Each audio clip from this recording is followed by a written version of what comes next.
সালমানের ভূমিকা অনেক গুরুত্বপূর্ণ। সে এই যুদ্ধ প্রলম্বিত করতে পারে, ট্রাম্পকে বলতে পারে চালায় যাও, আর যদি বলে ট্রাম্প হাত গোটাও, তাহলেও কিন্তু সমাধান। জানি না পুতিন কোন বার্তা দিল, কিন্তু নিঃসন্দেহে গুরুত্বপূর্ণ বার্তা দিল। এখানে চীন এবং রাশিয়া একযোগে অভিন্ন কৌশল নিয়ে কাজ করছে, ধারণা করা যায়। কি সেই কৌশল সেটা কিন্তু এখনো পরিষ্কার না।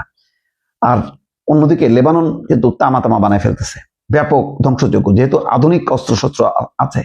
প্রায় 1345, তার মানে 1500-এর মতন লোক মারা গেছে অলরেডি। যদিও হিজবুল্লাহ বিভিন্ন ফ্রন্টে, লেবাননে, দক্ষিণ লেবাননে বিভিন্ন স্থানে, অন্তত 3টা শহরে পাল্টা হামলা চালাচ্ছে, সেখানে ইসরায়েলেরও ক্ষতি হচ্ছে। কিন্তু ইসরায়েল সরাসরি বেসামরিক লোকদেরকে লক্ষ্য করে বা স্থাপনা লক্ষ্য করে হামলা চালাচ্ছে, যার জন্য ক্ষয়ক্ষতি বাড়ছে। কেন করছে এটা? ভীতি ছড়ানোর জন্য, যে লেবাননের অবস্থা খুব ভয়ঙ্কর, এটা প্রমাণ করার জন্য। চীন পরিষ্কারভাবে বলছে যে ইরান যুদ্ধ চলতে থাকলে হরমুজ প্রণালী স্থিতিশীল হবে না। তার মানে এটাও কিন্তু একটা ইঙ্গিত যে তুমি হরমুজ দখল করবা, ইরানের সেই ক্ষমতা আছে যে সে এটা স্থিতিশীল হতে দেবে না। সেজন্য বলছি যে এই যুদ্ধে চীন এবং রাশিয়া একটা অভিন্ন কৌশল নিছে, এমন এক কৌশল যেখানে ট্রাম্প যাতে এই যুদ্ধে জিততে না পারে। ট্রাম্প মরিয়া হচ্ছে একদিকে, আর পরোক্ষভাবে কৌশলে ইরানকে ব্যবহার করছে চীন এবং রাশিয়া, সেটাও পরিষ্কার। চীন কি বলছে? ইরান যুদ্ধ চলতে থাকলে হরমুজ প্রণালী স্থিতিশীল হবে না বলে মন্তব্য করেছেন চীনের পররাষ্ট্রমন্ত্রী ইয়াং ই। সৌদি আরবের পররাষ্ট্রমন্ত্রী ফয়সাল বিন ফারহান আল সৌদের সঙ্গে আলোচনার সময় তিনি এই মন্তব্য করেন। চীনের পররাষ্ট্রমন্ত্রী বলেন, ইরানের যুদ্ধের ফলে হরমুজ প্রণালীতে অচল অবস্থার সৃষ্টি হয়েছে। যতদিন এই যুদ্ধ চলতে থাকবে ততদিন এই জলপথ স্থিতিশীল হবে না। তিনি দ্রুত যুদ্ধবিরতিরও আহ্বান জানান।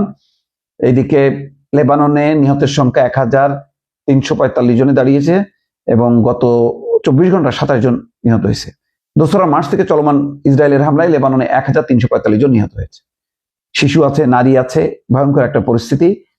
আর পুতিন সরাসরি কথা বলছে সৌদি যুবরাজের সঙ্গে, সালমানের সঙ্গে কথা বলছে, ক্রেমলিন জানিয়েছে। অর্থাৎ 2 যুবরাজের সঙ্গে, দেখেন একই সঙ্গে চীনের পররাষ্ট্রমন্ত্রী কথা বলছে এক সৌদের সঙ্গে, ফয়সাল বিন ফারহান আল সৌদের সঙ্গে, আর অন্য এক সবচেয়ে ক্ষমতাধর যুবরাজ সালমানের সঙ্গে, প্রিন্স, তার সঙ্গে কথা বলেছে। এবং ক্রেমলিন জানিয়েছে রুশ প্রেসিডেন্ট এবং সৌদি যুবরাজ চলমান যুদ্ধের দীর্ঘমেয়াদী সমাধানের জন্য রাজনৈতিক এবং কূটনৈতিক প্রচেষ্টা জোরদারের প্রয়োজনীয়তার উপর গুরুত্ব আরোপ করেন। সৌদি আরবের সঙ্গে ইউক্রেনের বিমান প্রতিরক্ষা চুক্তি স্বাক্ষরিত হওয়ার কয়েকদিনের মধ্যেই পুতিন এবং সৌদি যুবরাজের মধ্যে এই আলোচনা হয়। রাশিয়া 2022 সাল থেকে ইউক্রেনের সঙ্গে যুদ্ধ চালিয়ে যাচ্ছে। ওই যে ইউক্রেন যে দৌড়ায় আসছে, মধ্যপ্রাচ্যে দৌড়াচ্ছে, সে বলছে যে রাশিয়ান যে ইরানের যে ড্রোন, রাশিয়ান ড্রোন তারা প্রতিহত করবে। এটা হয়তো পুতিনের মধ্যে প্রতিক্রিয়া তৈরি হয়েছে। তবে এখন ইউক্রেন রাশিয়া যুদ্ধটা খুব গুরুত্বপূর্ণ না। গুরুত্বপূর্ণ হলো যে আমেরিকাকে ঠেকানো। আমেরিকাকে যদি না ঠেকানো যায়, তাহলে এইটা প্রকারান্তরে বা পরোক্ষভাবে চীন এবং রাশিয়ার পরাজয় ঘটবে। এই কারণে চীনও এখন তৎপর হয়েছে, রাশিয়া এখন তৎপর হয়েছে।